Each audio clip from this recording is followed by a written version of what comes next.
Hannah Porter smoothed her navy dress for the 10th time and checked her watch again. 35 minutes late, she sighed and signaled the waiter for another sparkling water. This was exactly why she had sworn off dating apps 6 months ago, yet here she was, victim once more to her best friend Megan's persistent matchmaking. Just one more try, Megan had begged.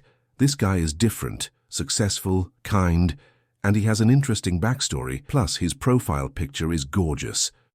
The upscale Manhattan restaurant buzzed with Friday evening energy, couples leaning close over candlelight, business associates clinking glasses, servers gliding between tables with practiced precision. Hannah felt increasingly conspicuous at her table for two, her dinner companion's absence like a neon sign above her head. Stood up again. She took a small sip of water and pulled out her phone, typing a quick message to Megan. Your perfect match is a no-show, leaving in 5. As an elementary school art teacher, Hannah had papers to grade and a weekend curriculum to plan. She didn't have time for disappointments. Just as she reached for her purse, a commotion near the entrance caught her attention. 2 identical little girls in matching powder blue dresses darted through the restaurant, weaving between tables with the nimble confidence of children accustomed to charming their way out of trouble. Their dark curls bounced as they ran, identical faces alight with mischief and purpose. Behind them hurried a frazzled-looking woman in a pantsuit, calling out in hushed, urgent tones, "Sophia! Amelia! Come back here this instant!" The restaurant host rushed forward, but the twins had already spotted Hannah. They made a beeline for her table, their patent leather shoes clicking across the polished floor. Hannah straightened, momentarily confused as the identical faces appeared before her, bright blue eyes studying her with unsettling intensity. "Are you Miss Hannah?" one of them asked, her voice clear and articulate for a child so young. Before Hannah could answer, the second twin leaned forward, placing small hands on the white tablecloth. "Are you going to be our new mum?" The question hung in the air like suspended crystal. Hannah's mouth fell open, words failing her completely. The pantsuited woman finally caught up, her expression mortified.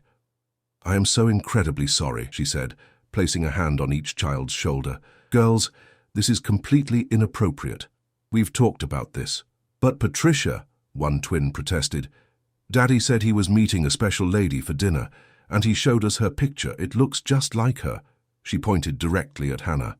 "And Daddy said we could meet her soon if everything went well," the other twin added with a solemn nod. "We just wanted to see her first." Patricia's face flushed crimson. "Miss Porter, I presume. I'm Patricia Walsh, the twins' nanny. Mr. Bennett was unexpectedly detained at a board meeting. He asked me to convey his sincere apologies and see if you might be willing to reschedule." Hannah's mind raced to catch up. Mr. Bennett, Jason Bennett, her blind date, was not only late but apparently had children, twin daughters, something Megan had conveniently failed to mention.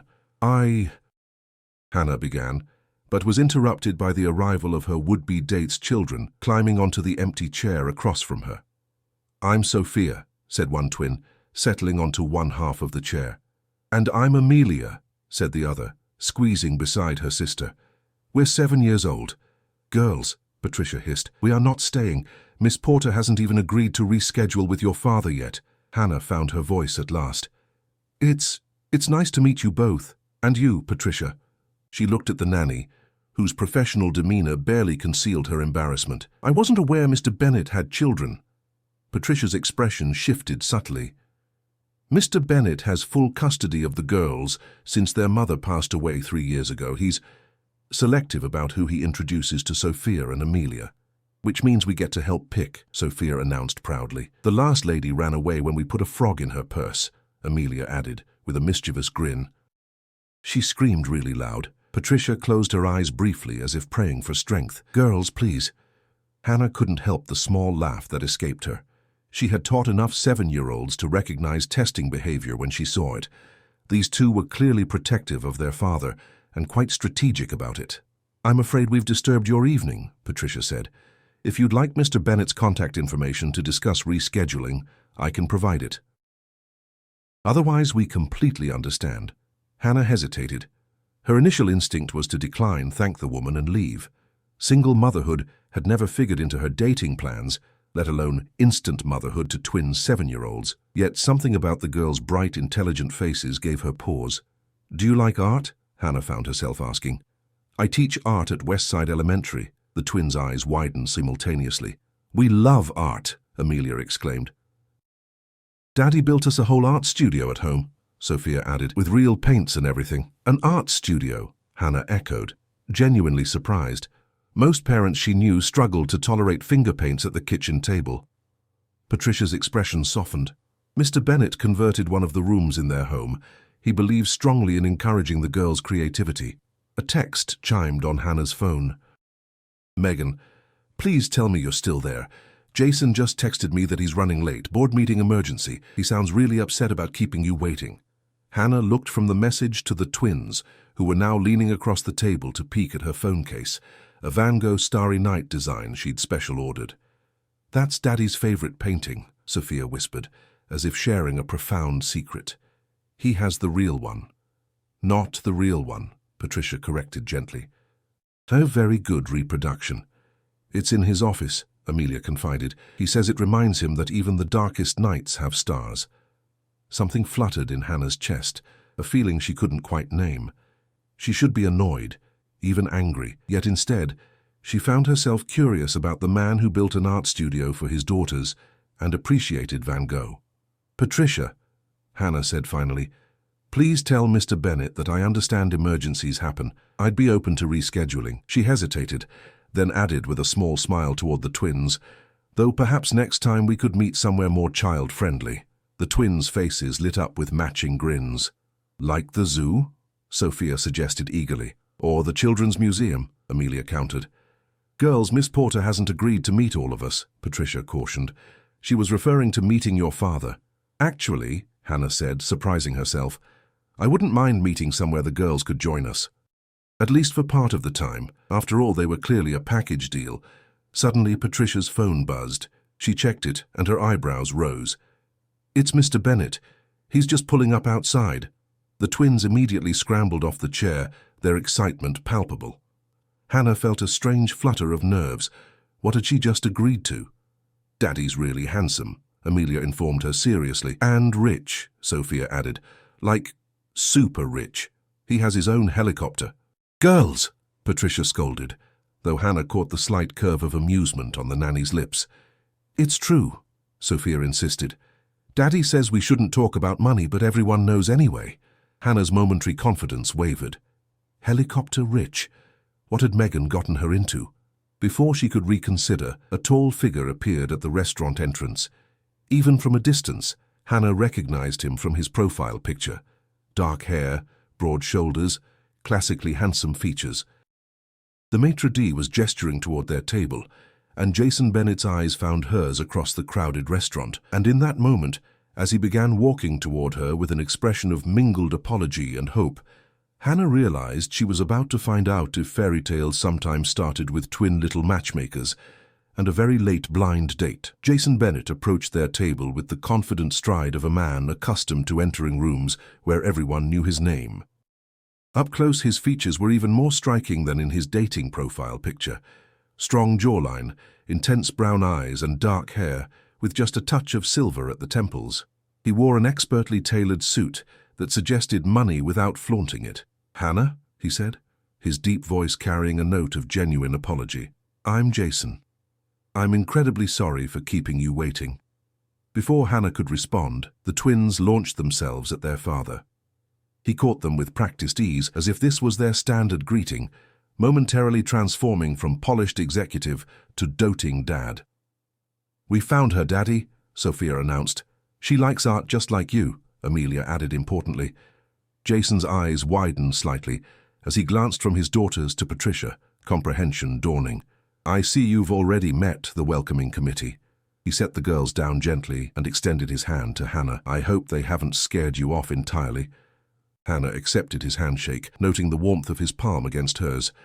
They're quite persuasive advocates, actually. They can also be little troublemakers when they put their minds to it, he said, giving the twins a pointed look that held more affection than admonishment.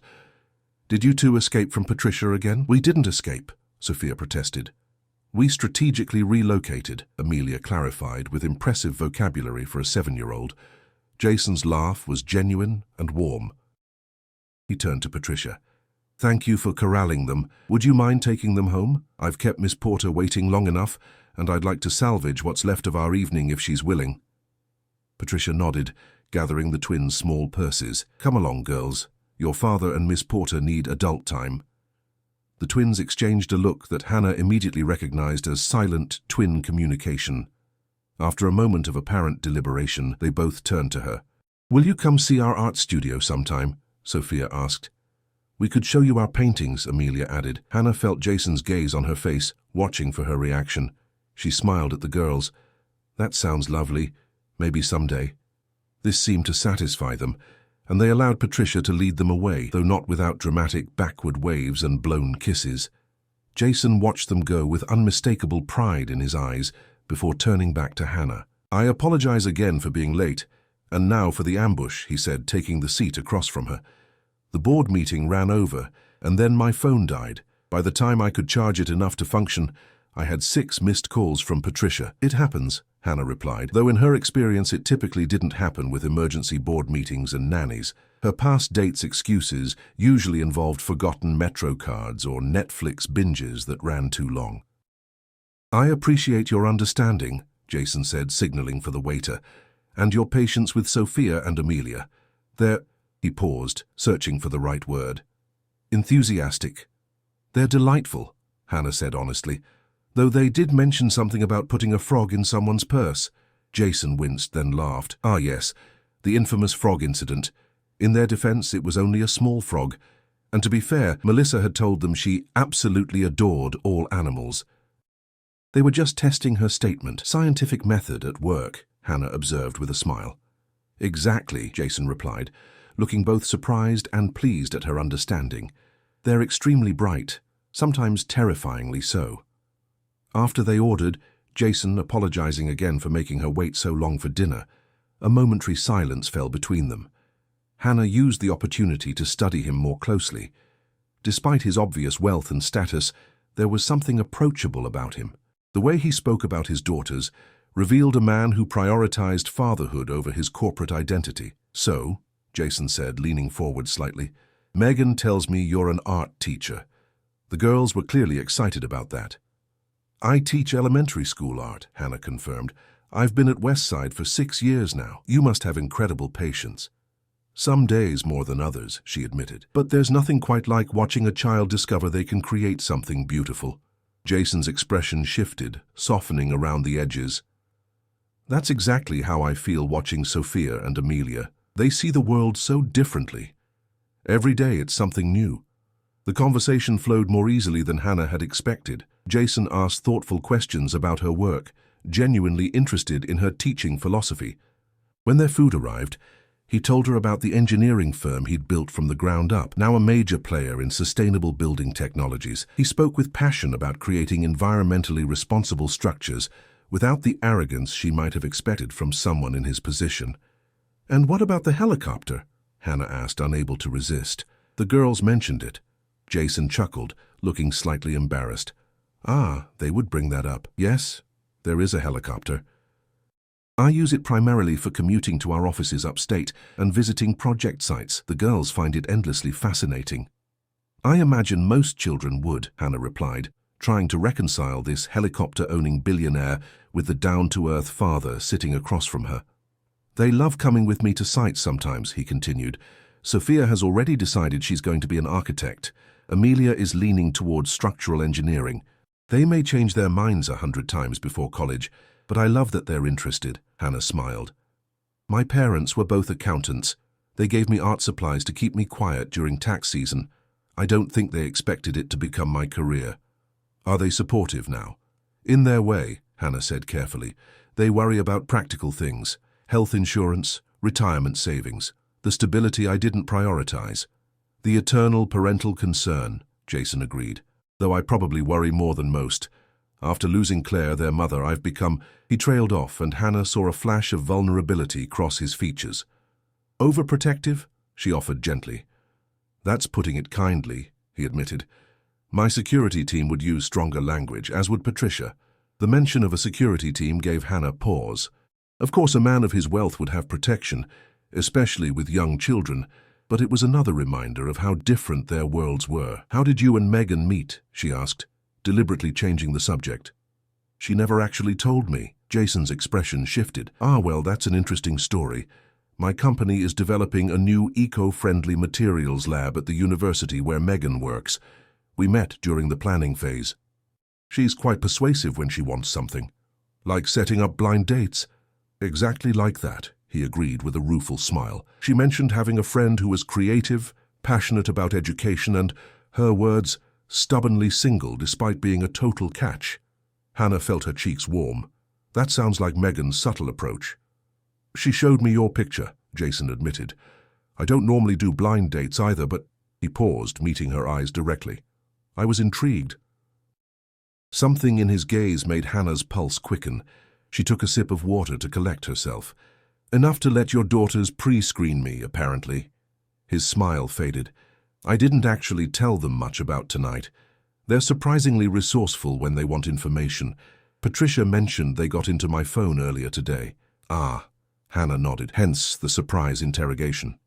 "I'm truly sorry about that," he said. "Since Claire died, they've been involved in my personal life, probably more than they should be." "It must be difficult," Hannah said, thinking of the motherless twins with their bright eyes and mischievous smiles, "for all of you."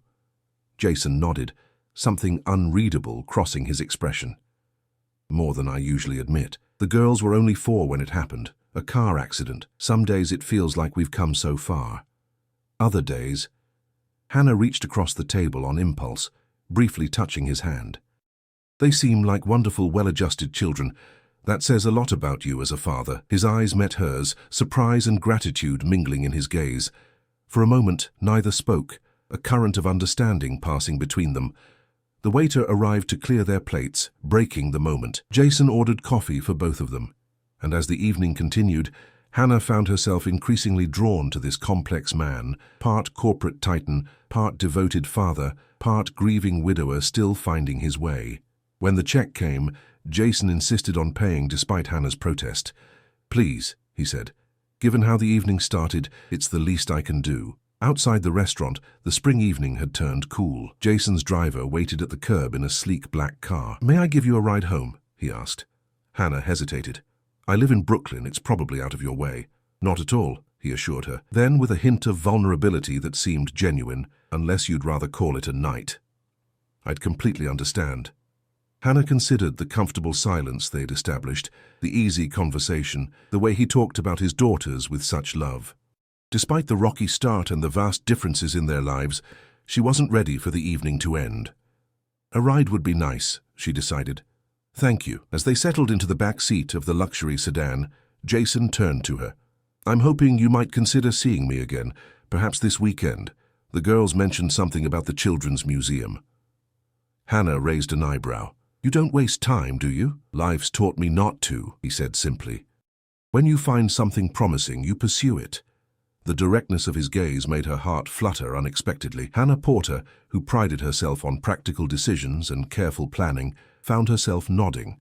"The Children's Museum sounds perfect," she said, "as long as there are no frogs in my future." Jason's laugh filled the car. "I make no guarantees when it comes to those two, but I promise to check all purses before we leave the house." As the car glided through Manhattan's glittering streets toward Brooklyn, Hannah wondered if she was making a rash decision. Yet somehow, the thought of seeing Jason again, and his precocious daughters, felt strangely right, like the beginning of something both terrifying and wonderful. Saturday morning arrived with surprising speed. Hannah spent extra time choosing her outfit, casual enough for a children's museum, but nice enough to suggest she'd made an effort. She settled on dark jeans, a soft emerald blouse that brought out the green flecks in her hazel eyes, and comfortable flats suitable for a day of walking. As she waited on her Brooklyn stoop, Hannah's phone buzzed with a text from Megan. "Details! How was the date? Why haven't you called me?"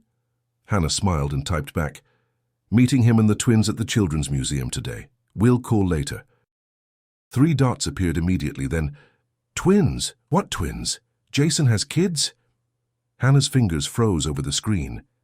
If Megan hadn't known about the twins, who exactly had arranged this blind date? Before she could respond, a familiar black car pulled up to the curb. The rear window rolled down to reveal Jason's smiling face. "Good morning," he called. "Hope we're not late." "Right on time," Hannah replied, tucking her phone away and approaching the car. The mystery of Megan's ignorance would have to wait. The driver opened the door and Hannah slid into the back seat, to find not just Jason but both twins, buckled into booster seats and practically vibrating with excitement. "Miss Hannah," they chorused in unison. "You look pretty," Sophia declared. "Green is Daddy's favorite color," Amelia added with a meaningful look at her father. Jason cleared his throat. "Good morning, Hannah. Thanks for joining us today." Hannah noticed he looked different in casual clothes, dark jeans, a light blue button-down with rolled sleeves, and expensive but understated loafers. More approachable somehow. "We made something for you," Sophia announced, handing Hannah a folded piece of paper. It was a hand-drawn card, decorated with watercolors in swirling patterns reminiscent of starry night. Inside, in careful child's handwriting, "Welcome to our museum adventure. Love, Sophia and Amelia." "This is beautiful," Hannah said, genuinely touched. "Thank you both." "We used the wet-on-wet technique," Amelia explained importantly, "for the background flow." "Very professional," Hannah agreed, impressed by their artistic vocabulary. Jason caught her eye and smiled. They'd been up since 5 a.m. working on it. The Children's Museum was bustling with weekend activity, but Jason had arranged for special access passes that allowed them to bypass the main lines. Hannah noticed how smoothly he navigated the space, always keeping the twins in sight without hovering, greeting several staff members by name. "You come here often?" she asked, as the girls ran ahead to the interactive water table exhibit. "At least once a month," Jason replied. "It's one of our regular spots. The girls love the art studio here." As if on cue, Sophia called out, "Daddy, Miss Hannah, come see what we're making." The day unfolded with surprising ease. Hannah found herself alternately laughing at the twins' antics and engaged in comfortable conversation with Jason. She taught the girls a new watercolor technique in the art studio, delighted by their focused concentration. Jason stood back, watching with an expression that made Hannah's cheeks warm when she caught his gaze. During lunch in the museum cafe, the twins peppered Hannah with questions about her classroom, her apartment, and whether she had any pets. "I have a cat named Vincent," she told them, "after Van Gogh." "Can we meet him?" Sophia asked eagerly. "Maybe someday," Hannah replied, carefully non-committal. "Do you have a boyfriend?" Amelia asked bluntly. Jason choked slightly on his water. "Amelia, that's not an appropriate question." "But Patricia said we should make sure she's not seeing anyone else," Amelia protested. "I definitely did not tell you to ask that," came Patricia's voice. Hannah turned to find the nanny approaching their table with a tray of ice cream. Hannah hadn't realized Patricia was at the museum, though it made sense given Jason's wealth and position. The nanny had been keeping a discreet distance, allowing them family-like time while remaining available if needed. "I don't have a boyfriend," Hannah answered Amelia directly, deciding honesty was best. "I haven't dated anyone seriously in quite a while." "Why not?" Sophia asked with a 7-year-old's directness. Hannah considered her answer carefully. "I've been focused on my teaching and my art, and I was waiting to meet the right person." She felt Jason's gaze on her, but didn't look his way. After lunch, they visited the planetary exhibit, where the twins demonstrated impressive knowledge of the solar system. As they stood in a darkened room beneath projected stars, Jason's hand brushed against Hannah's, perhaps accidentally, perhaps not. When she didn't move away, his fingers interlaced with hers, warm and secure. It felt strangely right standing there with him under artificial stars, while the twins pointed out constellations with enthusiasm. Later, as they prepared to leave, the girls insisted on one last stop at the gift shop. While they deliberated over souvenirs with Patricia, Jason turned to Hannah. "Thank you for today," he said quietly. "It's been wonderful watching you with them." "They're amazing kids," she replied honestly. "They like you," he observed. "That's significant. They haven't warmed to anyone I've dated since Claire died." Hannah felt a flutter of nervousness. "We've only had one dinner and a museum visit. I wouldn't exactly call that dating yet." Jason's expression grew serious. "I don't do this casually, Hannah, not with the girls involved." He hesitated. "I know it's a lot, my life, my circumstances, but I'd like to see you again. Just us this time." Before Hannah could respond, her phone buzzed insistently, Megan calling. She silenced it, but the interruption had broken the moment. "Everything okay?" Jason asked. "Just Megan. She's been texting all day." Jason's expression flickered. "About us?" "She seems surprised that you have children," Hannah said carefully, watching his reaction. A shadow crossed his face. "That's strange, considering she's the one who suggested I meet you." The twins returned, proudly clutching small telescopes, temporarily postponing further discussion. On the ride back to Brooklyn, Hannah's mind raced with questions. If Megan hadn't known about the twins, who had arranged this match? And why would Jason lie about how they'd connected? As they pulled up to her apartment, Jason asked the girls to wait in the car with Patricia for a moment. He walked Hannah to her door. "About what you said earlier," he began. "Regarding Megan not knowing about the twins, it's probably just a misunderstanding," Hannah interrupted, not wanting to create tension. Jason shook his head. "No, it's important we're clear. The truth is, I didn't meet you through Megan directly. My assistant works with her at the university. When he mentioned I was finally considering dating again, Megan apparently showed him your picture and suggested we might be compatible. So you've never actually met Megan?" "Not in person," he admitted. "I should have been more straightforward about that. I was afraid it might seem strange, getting set up through such a roundabout connection." Hannah considered this. It made sense, and yet, why would your assistant be discussing your dating life with a university administrator? Something flickered in Jason's eyes. "Robert's been with me for years. He knows how isolated I've been since Claire died. He worries." It seemed plausible, yet Hannah couldn't shake a feeling of unease. She was missing something. "Would you like to have dinner with me tomorrow night?" Jason asked, changing the subject. "Just the two of us. I'd like the chance to know you better without little interrupters." Despite her lingering questions, Hannah found herself nodding. "I'd like that." His smile was warm and genuine. "I'll send the car at 7. After he left, Hannah finally returned Megan's increasingly frantic calls. "What twins?" Megan demanded immediately. "Jason Bennett has children? How did I not know this?" "You didn't set us up directly," Hannah explained. "Apparently his assistant Robert works with you." He made the connection. A long pause followed. "Hannah," Megan said slowly, "I don't know any Robert. The only connection I have to Jason Bennett is that I interviewed him for the alumni magazine last month. He mentioned being widowed, but never said anything about children." Hannah's blood ran cold. "But you told me you thought we'd be perfect together, that he was kind and had an interesting backstory." "I did think you'd be perfect together after interviewing him," Megan confirmed, "but I never acted on it. I certainly never showed your picture to anyone or suggested you as a potential date." Hannah sank onto her sofa, mind racing. "Then who set us up? And why would Jason lie?" "I don't know," Megan replied, sounding worried. "But be careful, Hannah. Something doesn't add up." After hanging up, Hannah sat in stunned silence. Her teacher's instinct for detecting untruths had been triggered, but to what end? Was Jason Bennett, billionaire and devoted father, hiding something sinister? Or was there a more innocent explanation?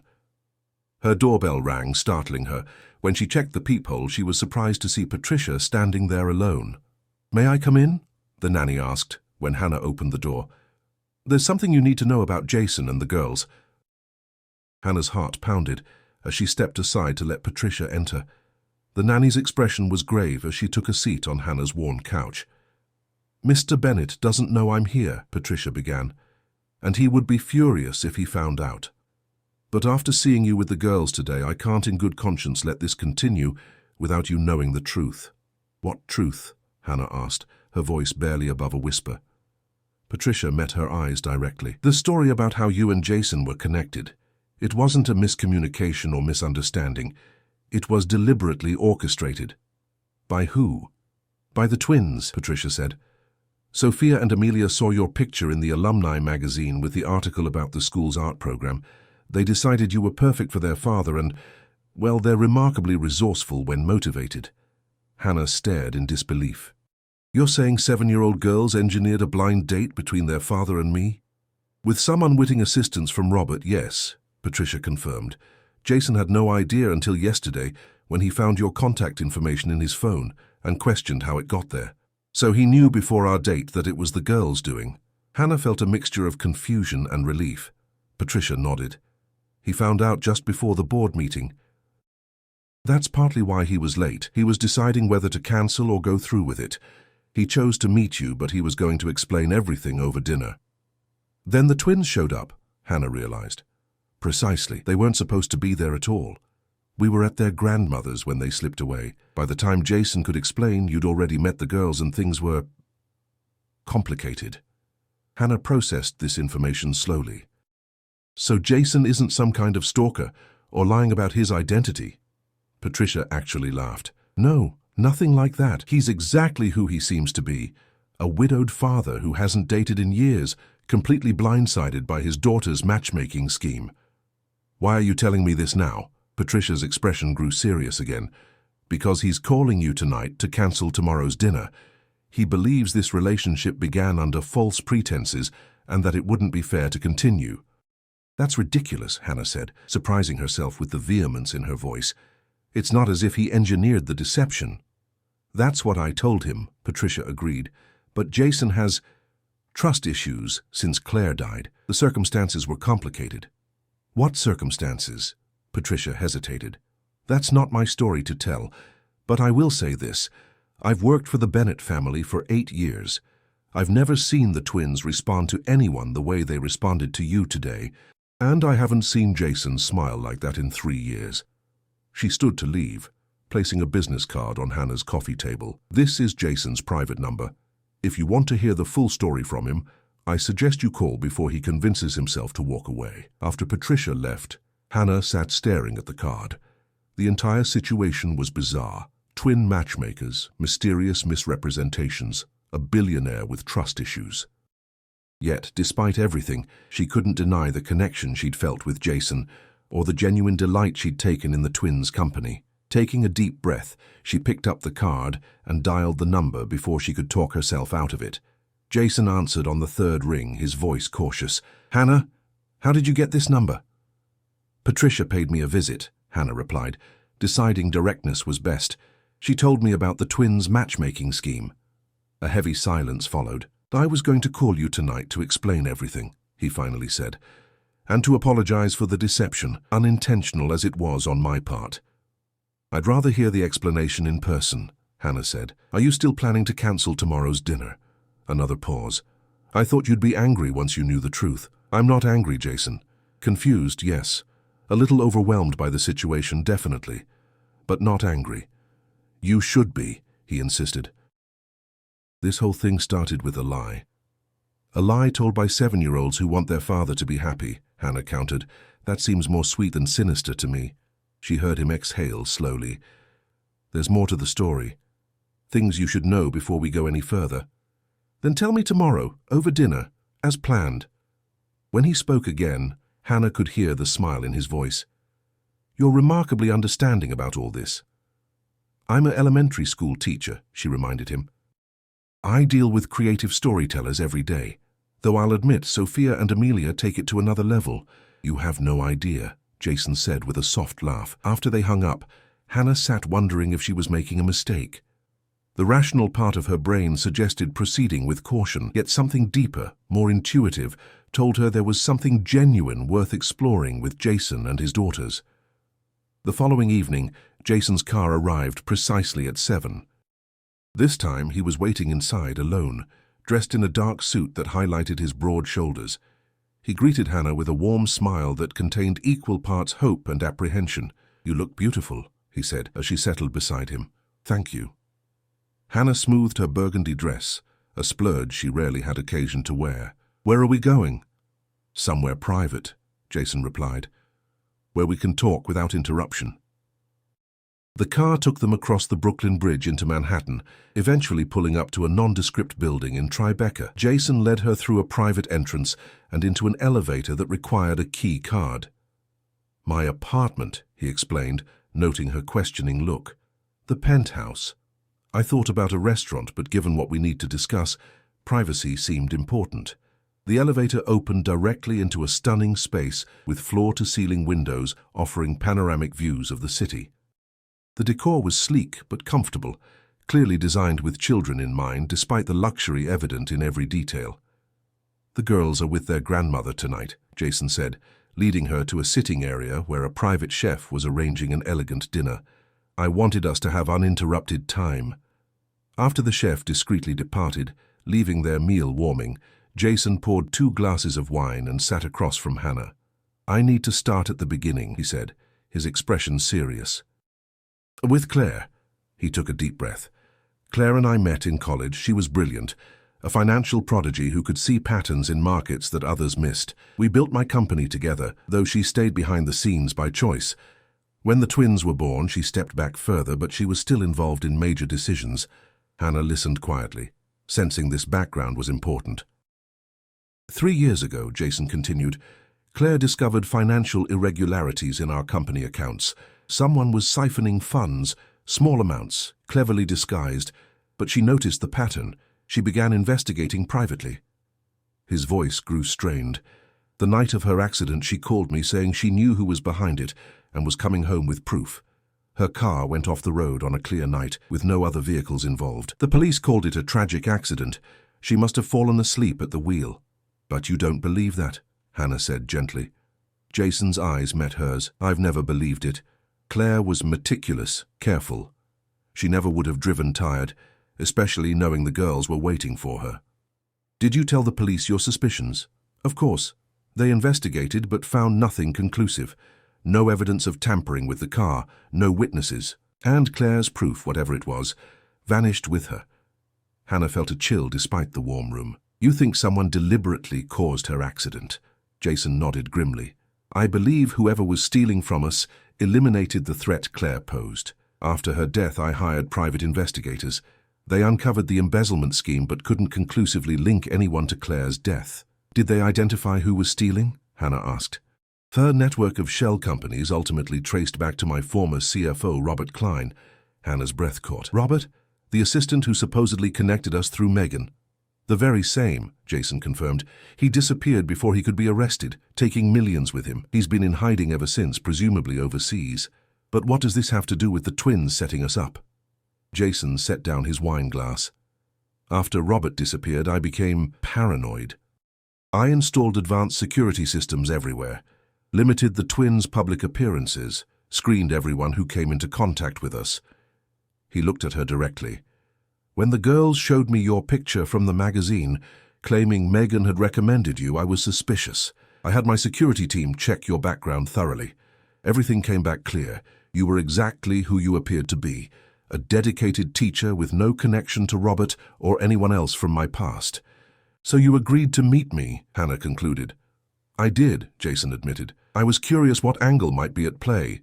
When I discovered the twins had engineered the whole thing, hacking my phone, creating fake texts from Megan, I was stunned. They'd never done anything like that before. They must have been very motivated, Hannah observed. Jason's expression softened. They miss having a mother figure.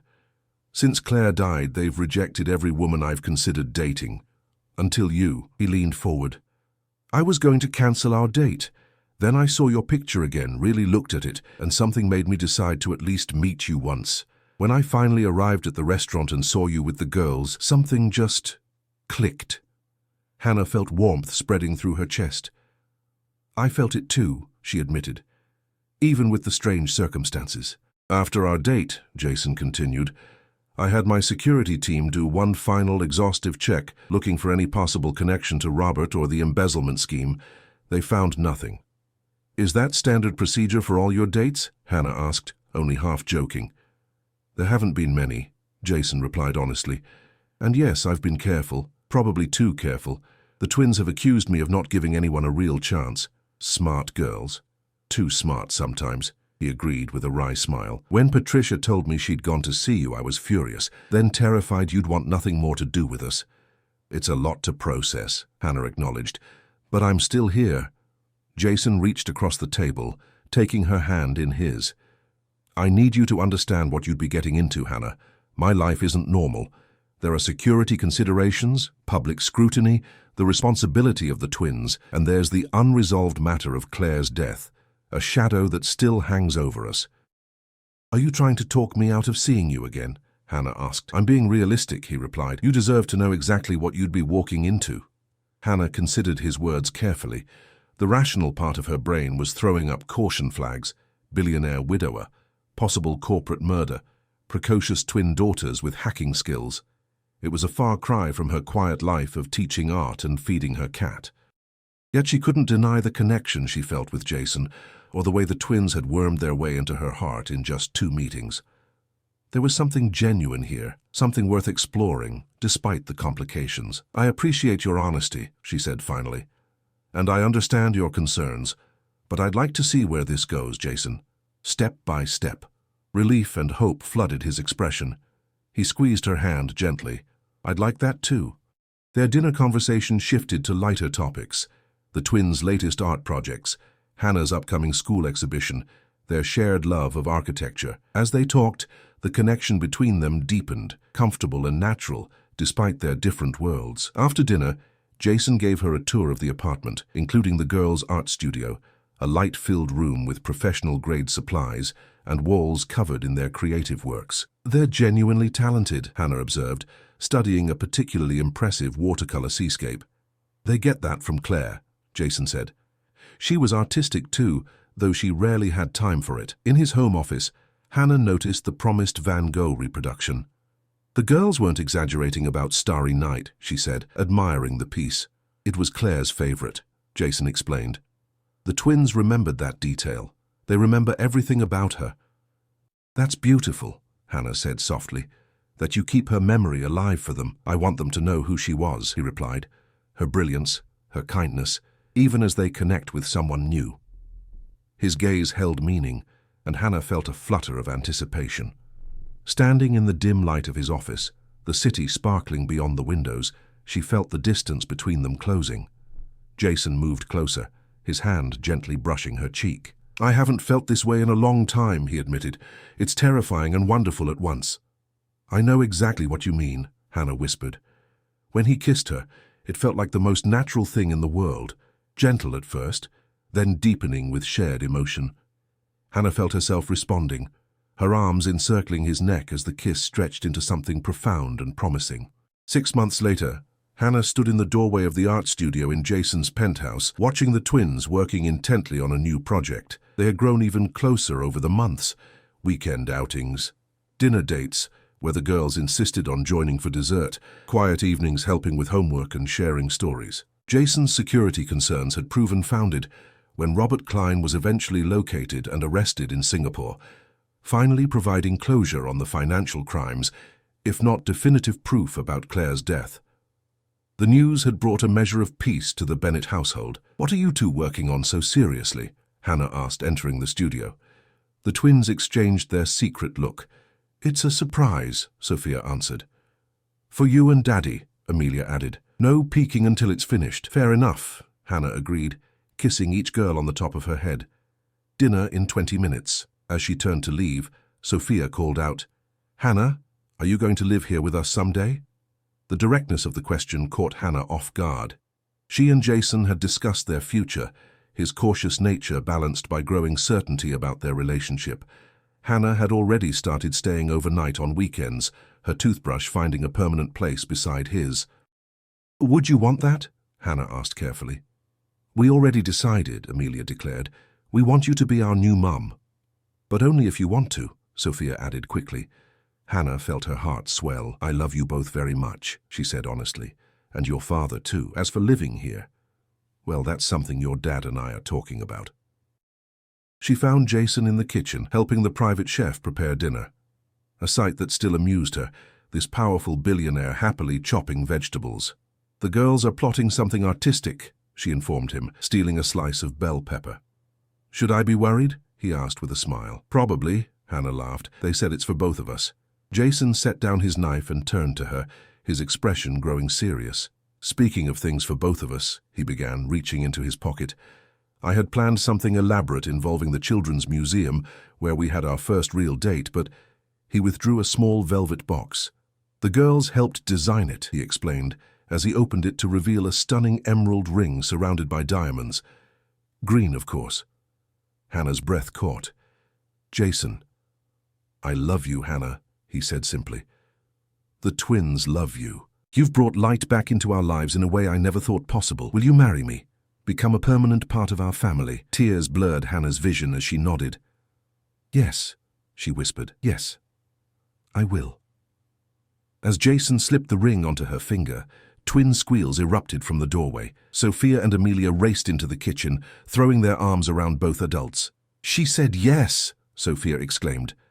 Our plan worked perfectly, Amelia declared triumphantly. Jason raised an eyebrow at Hannah over the girls' heads. Their plan? Hannah laughed through happy tears. Apparently it was all part of their grand design. We knew she was perfect for us from her picture, Sophia explained. And we were right, Amelia added with satisfaction. As Jason gathered all three of them into his arms, Hannah realized that what had begun with a blind date ambush had transformed into something remarkable. A second chance at love for Jason, a family for Hannah, and for two clever little matchmakers, the mother they had determined to find.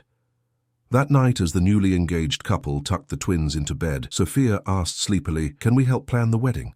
"Within reason," Jason cautioned, knowing his daughter's penchant for elaborate schemes. "And Hannah," Amelia murmured, already half asleep, "you don't have to worry about frogs in your purse ever again, we promise." Hannah laughed softly, brushing dark curls from the child's forehead. "I appreciate that." Later, standing by the windows overlooking the city, with Jason's arms wrapped around her, Hannah reflected on the extraordinary journey that had brought her here. From a lonely blind date to becoming mother to twins and wife to a man she deeply loved, all because two determined 7-year-olds had decided she was the one. "Penny, for your thoughts?" Jason asked, pressing a kiss to her temple. "I was just thinking," Hannah replied, "that sometimes the most unexpected beginnings lead to the most perfect endings. Or," Jason suggested, turning her in his arms to face him, "the most perfect beginnings." As they sealed this new promise with a kiss, Hannah knew that while their path had been unusual, their destination was exactly where she was meant to be. In this home, with this man, and the two little matchmakers sleeping down the hall who had changed all their lives forever.